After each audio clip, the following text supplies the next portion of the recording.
Vous avez été plus de 500 à aimer mon dernier réel où je vous expliquais que j'avais fait 3 défilés avec mes 1m55 et que je suis modèle photo. Et aujourd'hui, je réponds à vos questions. Première question, que retiens-tu de ton parcours, tes attentes et tes souhaits pour l'avenir? Ce que je retiens de mon parcours, c'est d'abord la persévérance.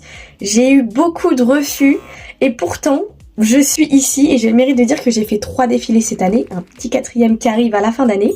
Et aussi, ce que je retiendrai, c'est faites attention avec qui vous collaborez. J'ai jamais eu de trop mauvaises expériences physiquement avec un photographe, mais c'est vrai qu'en DM, parfois, même des photographes avec plein d'abonnés et même des modèles hommes avec plein d'abonnés, ils avaient vraiment des propos border dans le sens où ils voulaient plus que de la photo.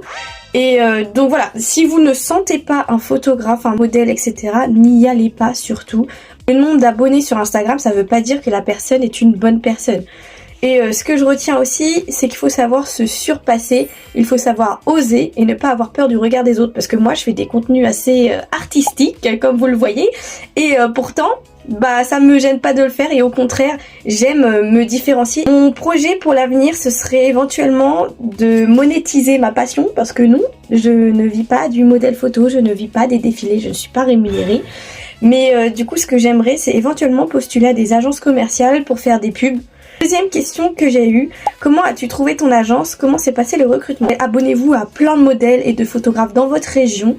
Et là, vous verrez les petites annonces. Souvent, les modèles et photographes, ils mettent en story les annonces. Et moi, c'est grâce à ça, c'est grâce à une modèle que je suivais, que j'ai vu le casting.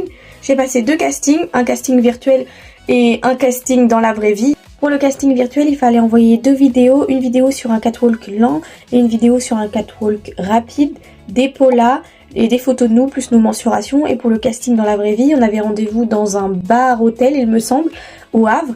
Et il fallait remplir une fiche, faire aussi un défilé devant les 2 propriétaires de l'agence. Et il y avait un petit entretien pour connaître nos motivations. Et puis voilà. Mais j'ai pas été prise tout de suite. En effet, j'ai été un petit peu repêchée à la dernière minute parce qu'il y a des modèles qui s'étaient désistés pour le défilé. Et au final, eh ben, ça m'a permis quand même de faire 3 défilés cette année. Comme quoi, même un échec peut parfois se transformer en réussite. Et aujourd'hui, je suis bien dans mon agence. J'ai rencontré plein de monde. Comment je fais pour trouver des photographes?